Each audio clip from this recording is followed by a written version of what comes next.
इससे आप सभी का अपने चैनल स्मार्ट लर्निंग पॉइंट में स्वागत है। यहाँ इंटर क्लास का आज चैप्टर 4 आ चुका है गद्यांश का। जैसा कि आप लोग जान रहे हैं कि एक ही वीडियो में एक ही चैप्टर हम पूरा समाप्त कर देते हैं, वो भी बहुत ही क्लियरली से आप लोग को समझाते हैं। तो बच्चों, जो स्टूडेंट हमारे चैनल पर अभी नए हैं तो जल्दी से सब्सक्राइब कर लें, बेल आइकन को प्रेस कर लें, जिससे आप सभी को सारे न्यू वीडियो के नोटिफिकेशन सबसे पहले मिलते रहें। देखिए, हिंदी को कभी भी मामूली ना समझें कि हिंदी बहुत ईजी होती है। प्यारे बच्चों, अलग से जैसे आप फिजिक्स केमिस्ट्री मैथ पढ़ रहे हैं, बट टाइम हिंदी को भी दीजिए, क्योंकि एग्ज़ाम टाइम में हिंदी जल्दी याद नहीं होता है, बच्चे बहुत कंफ्यूज रहते हैं। और जो ये गद्यांश और काव्य का ये रेखांकित अंश की व्याख्या आती है, ये बहुत ही अच्छे से नंबर दिलाकर जाता है, बहुत ही इजी होता है। इसलिए आप लोग इसे अच्छे से समझें। जब आप लोग को समझे रहेंगे पहले से, तो लास्ट मोमेंट में भी याद करेंगे तो जल्दी आप लोग को समझ में आएगा। चलिए बिना टाइम को वेस्ट किए हुए ये वीडियो को स्टार्ट करते हैं। प्यारे बच्चों, ध्यान से देखिएगा। यहाँ आज चैप्टर आपका 4 आ चुका है। इससे पहले हमने चैप्टर 1, 2, 3 क्लियर आप लोग को करवा दिया है। अगर जो बच्चे या जो स्टूडेंट लोगों ने नहीं देखा, वो प्लेलिस्ट में जाकर चेक कर सकते हैं। प्लेलिस्ट का नाम वहाँ डला हुआ है, क्लास भी डला हुआ है, तो देख लीजिए। मन में कोई डाउट है तो तुरंत आप लोग पूछ सकते हैं। आइए चलते हैं, बिना टाइम को वेस्ट किए हुए ये वीडियो स्टार्ट करते हैं। देखिए प्यारे बच्चों, यहाँ आपका है भाषा और आधुनिकता। इसको किसने लिखा है? प्रोजी सुंदर रेड्डी जी ने लिखा है। ये भी इम्पॉर्टेंट है यूपी बोर्ड की दृष्टि से। ये भी चैप्टर आपका इम्पॉर्टेंट, क्योंकि इसमें से कई क्वेश्चन फंस जाते हैं। 7 सेट में एक ना एक सेट में इस लेसन या इस चैप्टर का आप लोग को जरूर पा जाएंगे गद्यांश। अब देखिए, यहाँ है आपका का है रमणीयता और नित्य नूतनता। अन्योन्याश्रित है। रमणीयता के अभाव में कोई भी चीज़ मान नहीं होती। नित्य नूतनता किसी भी सर्जक की मौलिक उपलब्धि की प्रामाणिकता सूचित करती है, और उसकी अनुपस्थिति में कोई भी चीज़ वस्तुतः जनता व समाज के द्वारा स्वीकार नहीं होती। सड़ी गली मान्यताओं से झगड़ा हुआ समाज जैसे आगे बढ़ नहीं पाता, वैसे ही पुरानी रीति और शैलियों की परंपरागत लीक पर चलने वाली भाषा भी जनसेवा चेतना को गति देने में प्रायः असमर्थ ही रह जाती है। भाषा समुची युग चेतना की अभिव्यक्ति का एक सशक्त माध्यम है। तो प्यारे बच्चों, ये था आपका गद्यांश। आप देखते हैं किस हिसाब से इस पे क्वेश्चन है। देखिए, यहाँ है आपका उपयुक्त गद्यांश के लेखक एवं पाठ का नाम। ये आप हर चैप्टर में पाएंगे, तो इसलिए सबसे पहले चैप्टर पढ़ने से पहले आप लोग को चैप्टर का नाम और राइटर जरूर याद होना चाहिए। अब देखते हैं नेक्स्ट क्वेश्चन आपका क्या है। रमणीयता और नित्य नूतनता किस प्रकार अन्योन्याश्रित हैं? इसी में आप लोग इसका आंसर पा जाएंगे। हम कहते हैं कि जो भी क्वेश्चन दिया रहता है गद्यांश का, इसमें से ही ढूंढकर आपको लिखना रहता है। तो ये आपका जो फ्री का नंबर है, आप लोग पा सकते हैं। देखिए, यहाँ है उपयुक्त गद्यांश की में लेखक ने किस बात पर बल दिया। ये भी अभी बताते हैं आप लोग को क्वेश्चन का आंसर। लेखक ने किसे अभिव्यक्ति का एक सशक्त माध्यम माना? गद्यांश के रेखांकित अंश की व्याख्या कीजिए। आइए देख लेते हैं इस सभी का आंसर। देखिए, ध्यान दीजिएगा। प्रस्तुत गद्यांश के लेखक प्रोजी सुंदर रेड्डी तथा इस गद्यांश के लेखक का नाम भाषा और आधुनिकता है। तो इन्होंने बताया, यहाँ राइटर प्रोजी सुंदर रेड्डी हैं और इस चैप्टर का नाम भाषा और आधुनिकता है। अब यहाँ था रमणीयता और नित्य नूतनता क्या है, किस पर आश्रित है? तो रमणीयता और नित्य नूतनता एक ही सिक्के के दो पहलू की तरह एक दूसरे पर आश्रित हैं। प्रस्तुत गद्यांश के लेखक ने इस बात पर बल दिया कि जिस प्रकार सौंदर्य में नवीनता होनी चाहिए, उसी प्रकार भाषा में नवीनता आती रहनी चाहिए। जिसे कहते नहीं है कि लोग कहते हैं कि हेयर स्टाइल या सौंदर्य, ये सब सुंदरता में फैशन नए नए चीज़ आते रहते हैं हर साल, आप लोग देखते ही होंगे। तो उसी प्रकार से लेखक कह रहा है, जिस प्रकार से सौंदर्य में नवीनता होनी चाहिए, उसी प्रकार भाषा में भी नवीनता आती रहनी चाहिए। नहीं कि पुरानी भाषा वही चलती रहे, उसमें भी कुछ ना कुछ नया होना चाहिए। अब देखिए, यहाँ है लेखक ने भाषा को युग चेतना की अभिव्यक्ति का एक सशक्त माध्यम माना। जी हाँ। फिर यहाँ है आपका रेखांकित अंशों की व्याख्या। यहाँ देख सकते हैं, लेखक का कहना है कि भाषा की नवीनता ही उसकी सुंदरता और रमणीयता की घोतक होती है। जो वस्तु रमणीयता होगी या रमणीय होगी वह नवीन भी होगी, और जो नवीन होगी उसमें रमणीयता भी रहेगी। प्यारे बच्चों, ये देखिए, इसी की बात को थोड़ा सा मॉडिफाई करके आप लोग को रेखांकित अंशों की व्याख्या लिखनी रहती है। रटना तो बिल्कुल आप लोग को नहीं पड़ता है। देखिए, अगर रट कर आप लोग एग्जाम में लिखेंगे तो अगर भूल जाएंगे तो वहीं बैठे रहेंगे। अगर आप लोग अच्छे से समझे हुए हैं लेसन और लिखना जानते हैं तो आप बहुत ही अच्छे से पूरी कॉपी पूरी भर कर आएंगे। देखिए, उसमें रमणीयता भी रहेगी। इस प्रकार नवीनता और रमणीयता एक दूसरे पर आश्रित हैं अथवा एक ही सिक्के के दो पहलू हैं। मतलब इसमें कह रहे हैं नवीनता और रमणीयता, मतलब नवीन हो, रमणीयता हो, कुछ उसमें अच्छा चीज़ हो, तो जो एक दूसरे के पहलू हैं। अगर एक चीज़ नवीनता नहीं रहेगी तो रमणीयता भी नहीं रहेगी। ये दोनों क्या है, एक सिक्के को दो पहलू। बिना रमणीयता के कोई भी वस्तु महत्वपूर्ण नहीं हो सकती, उसको मौलिकता की मान्यता भी नहीं मिल सकती। आइए नेक्स्ट ग्राफ यहाँ है खा। देखिए, भाषा स्वयं संस्कृत का एक अटूट अंग है। मतलब अगर देखा जाए भाषा, तो भाषा के ही द्वारा संस्कृत बनती है। तो भाषा क्या है, संस्कृत का एक अटूट अंग है। संस्कृति परंपरा से निःसृत होने पर भी परिवर्तनशील और गतिशील है। उसकी गति विज्ञान की प्रगति के साथ जुड़ी जाती है। वैज्ञानिक आविष्कारों के प्रभाव के कारण उद्भूत नई संस्कृत, यहाँ क्या है, देखिए ध्यान दीजिएगा, हलचलों को शाब्दिक रूप देने के लिए भाषा के परंपरागत प्रयोग पर्याप्त नहीं है। इसके लिए नए प्रयोगों की, नई भाव योजनाओं की व्यक्त करने के लिए नए शब्दों की खोज की महती आवश्यकता है। अब देखिए, यहाँ आपको जो रेखांकित अंशों की व्याख्या करनी रहेगी, यहीं तक आपको करनी है जो ब्लैक से डॉटेड है। यहाँ पहला तो आपका गद्यांश का संदर्भ किसी गति विज्ञान प्रगति के साथ जोड़ी जाती है, यह है। फिर इसके बाद में है उपयुक्त गद्यांश में किस प्रश्न की प्रतिपादन किया गया, मतलब किस चीज़ की उल्लेख की गई है। भाषा किसका अभिन्न अंग है और क्यों। रेखांकित अंशों की व्याख्या कर दी है, यहाँ देख सकते हैं। यहाँ है संदर्भ। प्रस्तुत गद्यांश प्रोजी सुंदर रेड्डी द्वारा लिखित भाषा और आधुनिकता नामक निबंध से उद्धृत है, लिया गया है। तो भाषा और आधुनिकता कौन सी विधा है, एग्जाम में आप लोग का विकल्प में टिक में पूछ सकते हैं, तो आप बता सकते हैं निबंध विधा की है। भाषा संस्कृत की परंपरा से निःसृत होने के बावजूद विज्ञान की प्रगति के साथ जोड़ी जाती है। ये आपका सेकेंड क्वेश्चन का आंसर है। थर्ड क्वेश्चन का यहाँ आंसर आप लोग देख सकते हैं, ये यहाँ था गद्यांश में किस प्रश्न का प्रतिपादन है। प्रस्तुत गद्यांश में लेखक ने संस्कृत के विकास में भाषा के महत्व को प्रतिपादित किया। फिर नेक्स्ट है आपका भाषा किसका अभिन्न अंग है, तो भाषा संस्कृत का अभिन्न अंग है। यहाँ देख सकते हैं, यहाँ देख सकते हैं, इसी में आंसर छुपा हुआ है, अभिन्न अंग है, क्योंकि संस्कृत की अभिव्यक्ति का माध्यम भाषा ही है। भाषा के द्वारा ही संस्कृत का उदित होता है, मतलब संस्कृत उदय होता है। भाषा ऐसी चीज़ है जिसके द्वारा ही संस्कृत आगे बढ़ती है।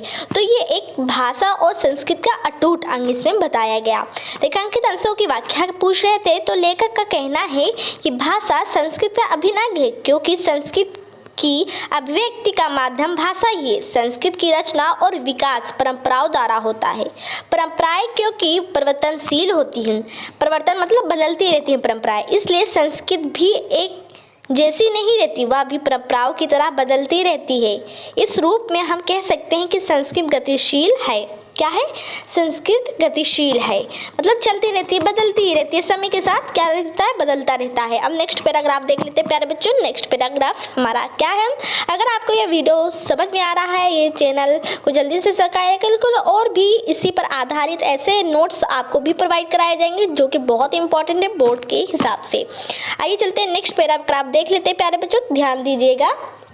नेक्स्ट पैराग्राफ, प्यारे बच्चों नेक्स्ट पैराग्राफ आ चुका है। भाषा सामाजिक भाव प्रकटीकरण की सुबोधता के लिए ही उद्दिष्ट है, उसके अतिरिक्त उसकी जरूरत ही सोची नहीं जाती। इस उपयुक्तता की सार्थकता सामाजिक चेतना में प्राप्त अनेक प्रकार को संश्लिष्टताओं की दूरता का परिहार करने में ही निहित है। कभी कभी अन्य संस्कृतियों के प्रभाव से और अन्य जातियों के संसर्ग, क्या है, संसर्ग से भाषा में नए शब्दों का क्या होता है, प्रवेश होता है, और इन शब्दों की सही पर्यायवाची जो होते हैं बच्चों, वो अपनी भाषा में ना प्राप्त होते तो उन्हें वैसे ही अपनी भाषा में स्वीकार करने में किसी भी भाषा को आपत्ति नहीं होनी चाहिए। यही भाषा की आधुनिकता होती है। भाषा की सजीवता इस नवीनता को पूर्णतः आत्मसात करने पर भी निर्भर करती है। भाषा म्यूजियम की वस्तु नहीं, उसकी स्वतः सिद्ध एक सहज गति है जो सदैव नित्य नूतनता को क्या करती है, ग्राहक कर क्या करती है, चलने वाली है। अब देखिए यहाँ म्यूजियम का क्यों यहाँ अर्थ लिया गया, क्योंकि म्यूजियम में कोई भी वस्तु जब रखी रहती है तो एक शोभायमान रहती है, बट यहाँ कह रहे हैं कि भाषा जो है वो नित्य नूतन है, वो मतलब प्रायवाहन है, मतलब चलती रहती है, उसमें परिवर्तनशील होती रहती है, इसलिए यहाँ म्यूजियम की संज्ञा नहीं दिया जा सकता है भाषा को। अब इसी पर देखिए क्वेश्चन किस हिसाब से आधारित इसी पर यहाँ बने हैं, इसी के हिसाब से बोर्ड एग्जाम में आते हैं क्वेश्चन, तो ध्यान दीजिएगा। देखिए यहाँ उपयुक्त गद्यांश के लेखक एवं पाठ का नाम लिखना है। ये हम आपको शुरू से ही स्टार्टिंग से बताते आ रहे हैं कि आप लोग को चैप्टर के साथ राइटर को जरूर याद करना है। अब देखिए नेक्स्ट क्वेश्चन है यहाँ भाषा की प्रमुख विशेषताएं क्या है। थर्ड क्वेश्चन है भाषा की उपयोगिता की यहाँ है सार्थकता किसमें निहित है।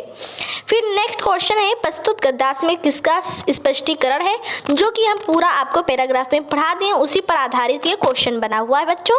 देखिए गद्यांश के रेखांकित अंश की व्याख्या भी पूछ रहे हैं, तो आपको यहाँ देना है। देखिए पहले आपको देना है संदर्भ, तो प्रस्तुत गद्यांश के लेखक प्रोजी सुंदर रेड्डी हैं तथा इस गद्यांश के पाठ का नाम भाषा और आधुनिकता है। नेक्स्ट क्वेश्चन का आंसर है भाषा की प्रमुख विशेषता सजीवता, जीवंतता और परिवर्तनशीलता का गुण होता है। अब देखिए नेक्स्ट क्वेश्चन है भाषा की उपयोगिता की सार्थकता समसामयिक चेतना में प्राप्त अनेक प्रकारों की संश्लिष्टताओं की दूरता का परिहार करने में ही निहित है। देखिए प्यारे बच्चों, इसमें ही क्वेश्चन का आंसर है, जो कि इसी में से ही लिया गया है यहाँ आंसर को। और जैसे कि कई ऐसे बड़े बड़े वर्ड होते हैं जो कि आपको नहीं समझ में आते, वहाँ अपने हिसाब से आप लोग लिख सकते हैं, बस भाव उसका सही निकलना चाहिए। अब देखिए नेक्स्ट क्वेश्चन प्रस्तुत गद्यांश में क्या है। प्रस्तुत गद्यांश में भाषा को समृद्ध एवं युगानुरूप बनाने के लिए उदार एवं व्यापक दृष्टिकोण को अपनाने की आवश्यकताओं को स्पष्ट किया गया है। मतलब कह रहे हैं कोई ऐसी भाषा आती है जो उसकी पर्यायवाची ही शब्द ना निकलती है, फिर भी उसे अपने भाषा में उसको शामिल करना चाहिए, तो यही कह रहे हैं यहाँ अपनाने की आवश्यकता को स्पष्ट किया गया है। अब नेक्स्ट क्वेश्चन है, यहाँ है आपका गद्यांश के रेखांकित अंशों की व्याख्या। आइए देख लेते हैं प्यारे बच्चों रेखांकित अंशों की व्याख्या। प्यारे बच्चों यहाँ आ चुका है आपका रेखांकित अंशों की व्याख्या आपको करनी है, तो ध्यान दीजिएगा। यहाँ देखिए रेखांकित लेखक ने स्पष्ट किया है कि भाषा में सजीवता, जीवंतता और परिवर्तनशीलता का गुण होता है। मतलब भाषा सजीव होती है, जीवन होता है उसमें, वो परिवर्तनशील होती है, परिवर्तित होती रहती है। वह संग्रहालय मतलब म्यूजियम में रखी जाने वाली अन्य वस्तुओं के समान नहीं होती। अभी हमने आपको बताया था जिस हिसाब से म्यूजियम में कोई वस्तु शोभायमान के लिए रखा जाता, देखने के लिए रखा जाता, भाषा ऐसी नहीं होती, भाषा परिवर्तनशील होती है। यही बात यहाँ लेखक कहने की कोशिश कर रहा है। देखिए संग्रहालय में अतीत की निष्प्राण वस्तुएं रखी जाती है, मतलब जो अतीत में हो चुका, जैसे डायनासोर का कंकाल हो गया म्यूजियम में रखा जाता है उसे, मतलब ये सब अतीत ही तो है संग्रहालय में जो रखी जाती हैं।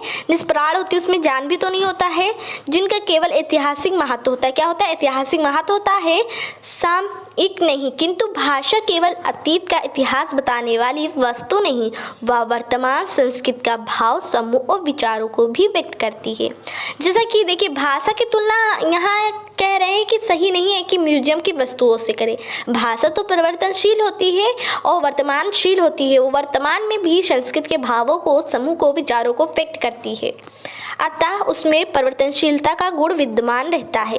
युग के प्रभाव के साथ भाषा स्वयं प्रवाहित होती रहती है।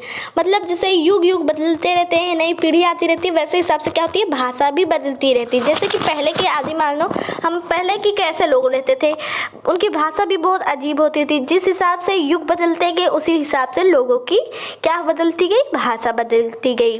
अब देखिए यहाँ नेक्स्ट क्वेश्चन घा देखेंगे कि क्या है। देखिए भाषा की साधारण इकाई शब्द है। शब्द के अभाव में भाषा का अस्तित्व ही द्रोह है। यदि भाषा में विकासशीलता शुरू होती तो शब्दों के स्तर पर ही दैनंदिन सामाजिक व्यवहारों में हम कई ऐसे नवीन शब्दों का इस्तेमाल करते हैं जो अंग्रेजी, अरबी, फारसी आदि विदेशी भाषाओं से उधार लिए गए हैं। वैसे ही नए शब्दों का गठन भी अनजाने में अनायास ही होता है। ये शब्द अर्थात उन विदेशी भाषाओं से सीधे अविकृत ढंग से उधार लिए गए शब्द भले ही कम चलाऊ माध्यम में प्रयुक्त हों, साहित्यिक दायरे में कदापि ग्रहणीय नहीं। यदि ग्रहण करना पड़े तो उन्हें भाषा की मूल प्रकृति के अनुरूप साहित्यिक शुद्धता प्रदान करनी पड़ती है। यह प्रयत्न की आवश्यकता प्रतीत होती है। अब देखिए, यहाँ कह रहे हैं कि कुछ ऐसी भाषाएं हैं जो कि विदेशी हैं, वो आ चुकी हैं हमारे संस्कृत में, उनका लोग प्रयोग करते हैं, बट उसमें कुछ ऐसी भी अशुद्धताएं होती हैं जिसे शुद्धता प्रदान करनी पड़ती है। अब देखिए नेक्स्ट, इसमें इसी के हिसाब से क्वेश्चन बना दिया गया है। पहला तो यही है कि पाठ का शीर्षक और लेखक का नाम। फिर नेक्स्ट है भाषा की विकासनशीलता कैसे शुरू होती है, अविरत ढंग और मूल प्रकृति का क्या आशय है। तो इन दोनों का अर्थ भी आपको बताना है, आशय स्पष्ट करनी है। फिर साहित्यिक दायरे में विदेशी भाषा के शब्दों को किस रूप में ग्रहण करना पड़ता है। तो यहाँ अभी इन्होंने बताया, इसी में आप लोग देखते हैं काम चलाऊ माध्यम में प्रयुक्त हो, तो ये आपका आंसर देखिए। फिर रेखांकित अंशों की व्याख्या, तो ये सारे क्वेश्चन जो है उसका आंसर इसी पैराग्राफ में दिया गया है। आइए चलते हैं, इसका आंसर आप लोग को बता देते हैं किस हिसाब से इसका आंसर है। फिर भी आप लोग को जब हम पढ़ाते हैं तो सबसे पहले जैसे क्वेश्चन बताते चलते हैं, तो जैसे पढ़ा कर आ चुके हैं तो उसका अर्थ आप लोग इसी में से जल्दी जल्दी ढूंढ कर कमेंट में जरूर करें। आइए अब देख लेते हैं इसका आंसर। देखिए बच्चों, इसका आंसर आ चुका है। पाठ का शीर्षक क्या है, भाषा और आधुनिकता। इसके लेखक प्रोजी सुंदर रेड्डी जी हैं। लेखक के अनुसार भाषा क्या है, विकासशीलता शब्दों के स्तर पर ही शुरू होती है।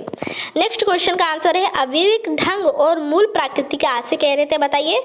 तो विदेशी भाषाओं के अविरत स्वरूप और भाषा की वास्तविकता स्वरूप को ही क्या कहेंगे, अविरत ढंग और मूल प्रकृति कहेंगे। आइए देख लेते हैं नेक्स्ट क्वेश्चन का आंसर है साहित्य दायरे में विदेशी भाषा कह रहे थे किस हिसाब से प्रयोग की गई। तो भाषा के शब्दों को भाषा की मूल प्रकृति के अनुरूप ग्रहण करना पड़ता है, उसके मूल प्रकृति के आधार पर क्या अनुरूप ग्रहण करना पड़ता है।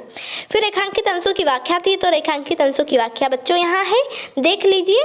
देखिए लेखक कहता है कि शब्द किसी भाषा की मूलभूत इकाई है, इसके अभाव में भाषा का अस्तित्व असंभव है। वस्तुतः किसी भाषा का विकास शब्द के स्तर पर ही आरंभ होता है। अगर कोई भाषा बनी है तो वो छोटे छोटे शब्दों से ही तो मिलकर एक भाषा बनती है। तो वहीं यहाँ कह रहे हैं राइटर जी, वस्तुतः किसी भाषा का विकास शब्दों के स्तर से ही आरंभ होता है। भाषा में शब्दों का आगम अथवा निर्माण अन्यास और साक्ष्य दोनों विधाओं से होता है। अन्यास विधा में तो किसी वस्तु, पदार्थ अथवा क्रिया को देखकर जो ध्वनि हमारे मुख से उत्पन्न होती है, वही कालांतर में उस वस्तु, पदार्थ अथवा क्रिया के रूप में रूढ़ होकर उसके लिए नाम शब्द के रूप में प्रयुक्त होने लगती है। मतलब ये जो भाषाएं होती हैं, किसी चीज़ को देखने से अचानक निकलने वाली जो भाषाएं होती हैं, शब्द होते हैं, उसी को लोग क्या प्रयोग करने लगते हैं। इस प्रकार एक नए शब्द का आगमन अथवा निर्माण भाषा में ही हो जाता है। अब देखिए रेखांकित अंशों की व्याख्या हो गई। बस आप लोग को बच्चों क्या करना है, इसे ध्यान से सुनना है और बार बार इसे आप लोग को देखते रहना है, क्योंकि एग्जाम टाइम में जब आप इसे पढ़े रहेंगे तो आप लोग के लिए बहुत ही ईजिली समझने की, मतलब आप लोग को कोई हार्ड प्रॉब्लम, मतलब इसमें कोई कठिन परिश्रम नहीं करना पड़ेगा आप लोग को प्यारे बच्चों। तो इसलिए आप लोग इसको ध्यान से करिए, जब फुर्सत कभी मिले तो आप लोग इसे देखते रहें, सुनते रहें। खाना खाने के बाद जैसे शाम को लेटते हैं तो सॉन्ग जैसे सुनते हैं, तो सॉन्ग ना सुने बच्चों, आप लोग अपनी अच्छे से स्टडी करें, बस थोड़ा सा टाइम अपना माइंड फ्रेश कर सकते हैं। और इस हिंदी को आप लोग बहुत ही ईजी मत लें, क्योंकि एग्ज़ाम टाइम में हम ऐसे कई बच्चों को देखे हैं जो कि बहुत हिंदी में बहुत ही कमज़ोर हो जाते हैं, जब सालों साल पढ़ते ही नहीं तो कमज़ोर हो ही जाते हैं। तो इसलिए हम आप लोग के लिए हम कह रहे हैं कि इसीलिए इसी छुट्टी में देखिए आप लोग के लिए जल्दी जल्दी हम पूरे वीडियो को अपलोड कर रहे हैं, जिससे कि आप लोग को ईजिली हो, आप लोग जल्दी जल्दी इधर ही गद्यांश को अपने ख़त्म कर दे सुनकर। आइए देखते हैं नेक्स्ट पैराग्राफ क्या है। ध्यान दीजिएगा, नेक्स्ट पैराग्राफ आपका आ चुका है। देखिए, कभी कभी अन्य संस्कृतियों के प्रभाव से और अन्य जातियों के संसर्ग से भाषा में नए शब्दों का प्रवेश होता है और इन शब्दों के सही पर्यायवाची शब्द अपनी भाषा में न प्राप्त हो तो उन्हें वैसे ही अपनी भाषा में स्वीकार करने में किसी भी भाषी को आपत्ति नहीं होनी चाहिए। यही भाषा की सजीवता होती है और भाषा की सजीवता इस नवीनता को पूर्णतः क्या करती है, आत्मसात करने में ही निर्भर करती है। तो बच्चों, ये जो पैराग्राफ था काफ़ी छोटा है, यहाँ देख सकते हैं। ये अब देखते हैं, इसी हिसाब से क्वेश्चन यहाँ बन रहा है कि प्रयुक्त गद्यांश का संदर्भ लिखिए अथवा करके सिर्फ पाठ का नाम और लेखक का नाम बताना है। आइए देख लेते हैं किस हिसाब से इसका आंसर रहेगा। देखिए, फिर और भी कई क्वेश्चन है, इसमें पहले पढ़ लेते हैं हम लोग। रेखांकित अंश की व्याख्या करनी है। भाषा की सजीवता के लिए क्या आवश्यक है? लेखक के अनुसार भाषा किस प्रकार समृद्ध होती है? लेखक के अनुसार भाषा में नवीनता किस प्रकार आती है? तो इस सबकी पैराग्राफ में ही आंसर दिया गया था, आप लोग देख सकते हैं वहाँ। अब यहाँ देखिए, प्रोजित सुंदर रेड्डी जी हैं और ये जो भाषा लिखित है भाषा और आधुनिकता है नामक पाठ से लिया गया है। अब देखिए, रेखांकित अंशों की व्याख्या पूछ रहा था कीजिए। फिर लेखक का कहता है कि कभी कभी अपनी संस्कृतियों से इतर दूसरी संस्कृतियों के प्रभाव के कारण तथा अन्य जातियों के संपर्क में आने से भाषा में नए शब्द का प्रवेश होता है। मतलब कोई दूसरी संस्कृति में जैसे प्रभाव से या किसी जाति के संपर्क में आने से हमें क्या होता है, नई भाषा शब्दों का नया प्रवेश हो जाता है। अन्य संस्कृति एवं अन्य जाति की परंपराओं में प्रयुक्त होने वाले शब्द उस भाषा में प्रचलित हो जाते हैं। लेखक के अनुसार भाषा को सजीव एवं उपयोगी बनाने के लिए उसमें नवीनता का समावेश आवश्यक है। मतलब अगर भाषा को नवीन बनाना है, सजीव बनाना है, नया बनाना है, तो उसमें जरूर कुछ ना कुछ भाषाओं की क्या होनी चाहिए, नवीनता समावेश होनी चाहिए। फिर इसके लिए नवीन शब्दों और भावों और मुहावरों आदि को महत्व प्रदान किया जाना चाहिए। यही नहीं, किसी दूसरी संस्कृति अथवा जाति के संपर्क में आने से भी अनेक नवीन शब्द प्रचलन में आ जाते हैं प्यारे बच्चों। तो यहाँ ये हो गया आपका रेखांकित अंशों की व्याख्या। उसी भाषाओं जो आपका गद्यांश दिया गया था, बस थोड़ा सा यहाँ मॉडिफाई करके यहाँ लिख दिया गया है, मॉडिफाई कर। अब देखिए, नेक्स्ट क्वेश्चन का आंसर यहाँ है, भाषा के संदर्भ में नवीनता से अभिप्राय भिन्न भिन्न व बोलियों के शब्दों के प्रयोग से है, जिसके कारण ही भाषा में सजीवता आती है। अतः भाषा को सजीव बनाने के लिए नवीनता का समावेश होना अत्यंत आवश्यक होता है। जी हाँ, अगर भाषा को आपको नवीन बनाना है तो नई बोलियों शब्दों का प्रयोग से कारण ही भाषा क्या होती है, सजीव हो जाती है। तो इसके लिए आवश्यक है कि नए भाषाओं का क्या होना चाहिए, आगमन भाषाओं में होना चाहिए। फिर थर्ड यहाँ देखिए, क्वेश्चन आपका 4 है, लेखक आंसर।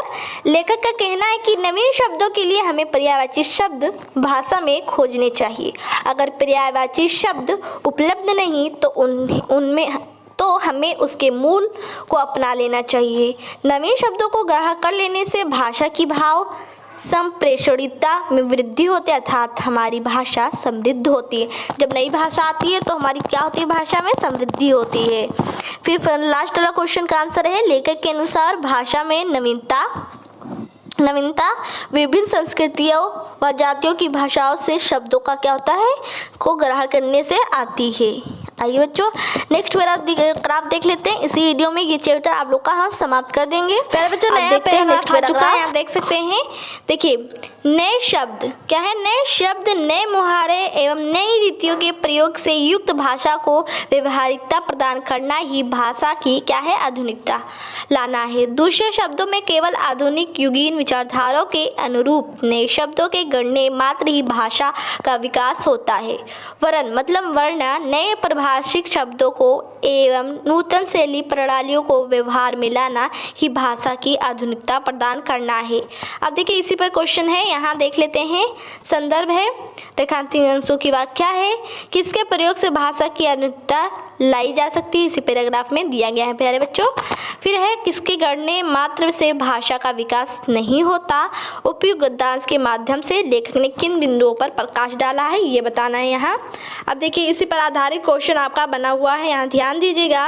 रेखांकित पहला है, प्रोजित सुंदर रेड्डी द्वारा लिखित है, भाषा और आधुनिकता नामक पाठ से लिया गया है। फिर नेक्स्ट क्वेश्चन है आपका, रेखांकित अंशों की व्याख्या। यहाँ देख सकते हैं, इसका आंसर यहाँ ध्यान दीजिएगा आप लोग। देखिए, यहाँ आपको देखना है आधुनिक युग की विचारधाराओं के अनुरूप अनेक व्यक्ति नवीन शब्दों का प्रयोग करना ही भाषा के विकास की दृष्टि से क्या होता है, पर्याप्त मानते हैं। परंतु इस प्रकार की धारणा उचित नहीं। केवल नवीन शब्द गढ़ कर ही क्या है, भाषा को आधुनिक नहीं बनाया जा सकता, वरना भाषा को आधुनिक बनाने के लिए एक आवश्यक है कि हम किसी नवीन परिभाषिक शब्दों एवं नवीन लेखक शैलियों पर आधारित लेखन पद्धतियों को प्रयुक्त करें। नवीन शब्दों एवं नवीन शैलियों को साहित्य से लेकर विद्यालयों में निर्धारित पाठ्य पुस्तक तक प्रयुक्त किया जाना चाहिए।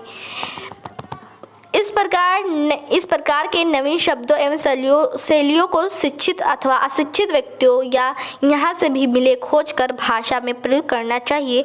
ऐसे करके भाषा को व्यवहारिक, आधुनिक अथवा प्रगतिशील बनाया जा सकता है। लेखक कह रहा है कि बस भाषा का ऐसे प्रयोग करने से नवीन नहीं बनती, उसका जो प्रयोग है वो विद्यालयों में और पाठ्य पुस्तकों में करनी चाहिए, जिससे भाषा का प्रभाव होता रहे, एक दूसरे तक पहुंचती रहे। फिर थर्ड क्वेश्चन का आंसर है, भाषा में आधुनिकता लाने के लिए यह आवश्यक है कि हम नवीन परिभाषिक शब्दों एवं नवीन लेखन शैलियों पर आधारित लेखन पद्धतियों को प्रयुक्त करें। नेक्स्ट क्वेश्चन है आपका आंसर, लेखक का कहना है कि केवल नवीन शब्दों को गढ़ने मात्र से भाषा का विकास नहीं होता, उसका कैसे विकास होता है, विद्यालयों पाठ्य पुस्तकों में प्रयोग करना चाहिए। फिर आइए देख लेते हैं नेक्स्ट क्वेश्चन। तो आइए बच्चों का क्वेश्चन, नेक्स्ट क्वेश्चन का आंसर यहाँ है, प्रस्तुत गद्यांश में लेखक ने नवीन परिभाषिक शब्दों, नवीन मुहावरों, नवीन लेखन शैलियों आदि बिंदुओं पर क्या किया, प्रकाश डाला है। नेक्स्ट पैराग्राफ आपका यहाँ है, उसे भी ध्यान दीजिएगा। देखिए, नवीनीकरण कितना ही प्रशस्त कार्य क्यों ना हो, उस प्रक्रिया में वह भूलना नहीं चाहिए कि भाषा का मुख्य कार्य सुस्पष्ट अभिव्यक्ति है। यदि सुस्पष्टता एवं निर्दिष्टता को कोई भी भाषा वंचित रहे तो भाषा चिरकाल मतलब बहुत ही जीवन काल, बहुत ही समय तक जीवित नहीं रह सकेगी। नए शब्दों के निर्माण में भी यही बात सोचनी चाहिए। इस संदर्भ में यह भी याद रखना चाहिए कि हम पूर्व ग्रहों से मुक्त होकर उस शब्द मूल आत्मा तथा सार्थकता पर उन्युक्त विचार कर सके। अब देखिए, इसी पर पहला तो ऑप्शन हम बताते हैं कि हर पैराग्राफ में आपको ये देखने को मिलेगा कि लेसन का नाम और राइटर नेम, ये हो गया आपका। फिर है रेखांकित अंशों की व्याख्या, फिर है किन विशेषताओं के अभाव में भाषा चिरकाल जीवित नहीं रहती। अभी यहीं आप लोगों ने इसे पढ़ चुके हैं, यहाँ से देख सकते हैं। फिर है किन विशेषताओं के अभाव में भाषा चिरकाल, ये तो हो गया है। नेक्स्ट क्वेश्चन है यहाँ है सार्थकता और उन्मुक्त का शाब्दिक अर्थ लिखना है आपको। पूर्व ग्रहों से मुक्त होकर विचार करने का क्या आशय है, आप लोग इसी में अभी पढ़ चुके हैं, यहाँ से ये देख लेते हैं। फिर है उपयुक्त अवतरण के आधार पर भाषा का क्या कार्य है। नए शब्दों के निर्माण के समय किन बिंदुओं पर प्रकाश या बिंदुओं पर ध्यान देना चाहिए। आइए इन सभी का आंसर हम देख लेते हैं। यहाँ देखिए आप लोग ध्यान से, लेखक का पाठ का नाम भाषा और आधुनिकता, इसके राइटर नेम है प्रोजी सुंदर रेड्डी। लेखांकित अंशों की व्याख्या, लेखक ने इस तथ्य को पूर्ण रूप से स्वीकार किया कि भाषा को नए शब्दों और मुहावरे प्रदान करते समय हमें यह बात ही भली भांति याद रखनी चाहिए कि भाषा का मुख्य कार्य क्या है, मुख्य कार्य भावनाओं, अनुभवों तथा विचारों की अभिव्यक्ति है। यह अभिव्यक्ति नितांत स्पष्ट होनी चाहिए। यदि किसी भाषा में स्पष्टता का गुण नहीं, मतलब स्पष्ट नहीं है अथवा भाषा में निर्देश देने की क्षमता नहीं है, तो भाषा बहुत समय तक क्या होती है, जीवित नहीं रह सकती। जैसे कोई भाषा चली नहीं तो वो बहुत अगर उसमें क्या है, स्पष्टता नहीं है, ना ही उसको निर्देश देने की क्षमता है किसी चीज़ को, तो भाषा काफ़ी समय तक जीवित नहीं रहती, समाप्त हो ही जाती है, सब लोग से भूल ही जाते हैं उस भाषा को। फिर है सुस्पष्टता एवं निर्दिष्टता से वंचित भाषा चिरकाल तक जीवित नहीं रह सकती। थर्ड वाले क्वेश्चन का आंसर। फोर्थ क्वेश्चन का आंसर है सार्थकता का अर्थ होता है अर्थवान या अर्थ सहित, उन्मुक्त का अर्थ है आजाद या स्वतंत्र। फिर नेक्स्ट क्वेश्चन का आंसर है पूर्व ग्रहों से मुक्त विचार करने का आशय पहले निश्चित कर रखे गए विचारों से मुक्त होना है। नेक्स्ट क्वेश्चन का आंसर भाषा का मुख्य कार्य सुस्पष्ट अभिव्यक्ति है। नेक्स्ट क्वेश्चन का आंसर नए शब्दों के निर्माण के समय सुस्पष्टता एवं निर्दिष्टता पर ध्यान देना चाहिए। यही यहाँ पूछ रहे थे कि नए शब्दों के निर्माण के समय किन बिंदुओं पर ध्यान देना चाहिए। तो किन बिंदुओं पर बच्चों ध्यान देना चाहिए? नए शब्दों के निर्माण के समय सुस्पष्टता और निर्दिष्टता पर ध्यान देना चाहिए। आइए नेक्स्ट पैराग्राफ देख लेते हैं प्यारे बच्चों। बस ये आप लोग का ये वीडियो समाप्त होने वाला चैप्टर के साथ। नेक्स्ट वो भी लास्ट आप लोग का पैराग्राफ बचा हुआ है, ये आज चैप्टर आपका समाप्त हो जाएगा। देखिए, यदि यह नवीनीकरण सिर्फ कुछ पंडितों का कि व आचार्यों की दिमागी कसरत ही बनी रहे तो भाषा गतिशील नहीं होती। भाषा का सीधा संबंध प्रयोग से है और जनता से है। मतलब यहाँ कह रहे हैं कि अगर ये पंडित से ही जुड़ी रहेगी तो भाषा की मतलब इसका विकास नहीं होगा। अगर भाषा सीधा संबंध क्या हो, प्रयोग, भाषा का प्रयोग करें बोलने से, और इसकी जो भाषा की मतलब गतिशीलता होती है वो जनता पर आधारित होती है। अगर जनता जितनी ही ज़्यादा भाषा का प्रयोग करेगा उसका गतिशील ज़्यादा ही होगा। जनता मतलब होता है लोगों से। यदि नए शब्द अपने उद्गम स्थान में ही अड़े रहे और कहीं भी उनका प्रयोग नहीं किया जाए तो उसके पीछे उद्देश्य पर ही कठोरघात होगा। आइए इसका भी अर्थ आप लोग को समझा रहे हैं। यहाँ देखिए पहले क्वेश्चन को, भाषा का सीधा संबंध किससे है। नेक्स्ट क्वेश्चन है, नए शब्दों के प्रयोग न किए जाने पर क्या परिणाम होगा। कुठरघात, ये देखिए कुठरघात का आशय स्पष्ट कीजिए, रेखांकित अंशों की व्याख्या। और लास्ट में आपका है पाठ का शीर्षक और लेखक का नाम। अब देखिए भाषा का सीधा संबंध प्रयोग और जनता से है, ये वाला। फिर यहाँ से ये इसका आंसर यहीं में है, देख सकते हैं। फिर है नए शब्दों के प्रयोग न किए जाने पर क्या परिणाम है। तो नए शब्दों का यदि प्रयोग न किया जाए तो उसके पीछे निहित उद्देश्य पर कठोर घात होगा। फिर कठोर घात का अर्थ था पूछा था, तो इससे स्पष्ट है घातक परिणाम या घातक चोट। कठोर घात मतलब होता है घातक चोट। रेखांकित अंशों की व्याख्या देख लेते हैं। लेखक का कहना है कि भाषा गतिशील होती है, वह अभिव्यक्ति का एक माध्यम है जिससे लोगों के बीच संवाद स्थापित होता है। भाषा क्या है, एक अभिव्यक्ति का माध्यम है जिसके द्वारा लोगों के बीच क्या होता है, संवाद होता है, बातचीत होती है भाषा के द्वारा। अगर आपको भाषा आती है तभी किसी से आप बात कर सकते हैं। जैसे अगर आप नेपाल के हैं, कोई इंग्लैंड के हैं, तो अगर आपको नेपाली भाषा नहीं आ रही है, इंग्लैंड को नेपाली भाषा और नेपाली को इंग्लैंडी भाषा नहीं आ रही है, तो दोनों के बीच में से क्या होगा, संवाद नहीं होगा। अगर दोनों की भाषाएं सेम है, दोनों की भाषाएं एक दूसरे की जानती हैं, तो उससे क्या होगा, संवाद स्थापित होगा, बातचीत होगी। उसका सीधा संबंध लोगों में प्रयोग करने से और जनता के बीच बातचीत करने से है। फिर लास्ट क्वेश्चन है, शीर्षक का नाम भाषा और आधुनिकता तथा इसके लेखक प्रोजी सुंदर रेड्डी। तो बच्चों आज यह वीडियो के साथ आपका ये चैप्टर भी समाप्त हो चुका है। चैप्टर 4 भाषा और आधुनिकता, इसके राइटर हैं प्रोजी सुंदर रेड्डी। तो ये वीडियो समाप्त हो चुकी। अब नेक्स्ट वीडियो में फिर से नेक्स्ट चैप्टर के साथ मिलेंगे। जल्दी जल्दी आप लोग गद्यांश पढ़ लें। फिर और काफ़ी आपको काव्य वाला भी पढ़ाना है और रचनाएँ भी बता देंगे इंपॉर्टेंस की, बोर्ड में कौन सी रचनाएँ काफ़ी ज़्यादा फंसती है। तब तक के लिए इतना ही। नेक्स्ट वीडियो में फिर से मिलेंगे। Thank for watching this video.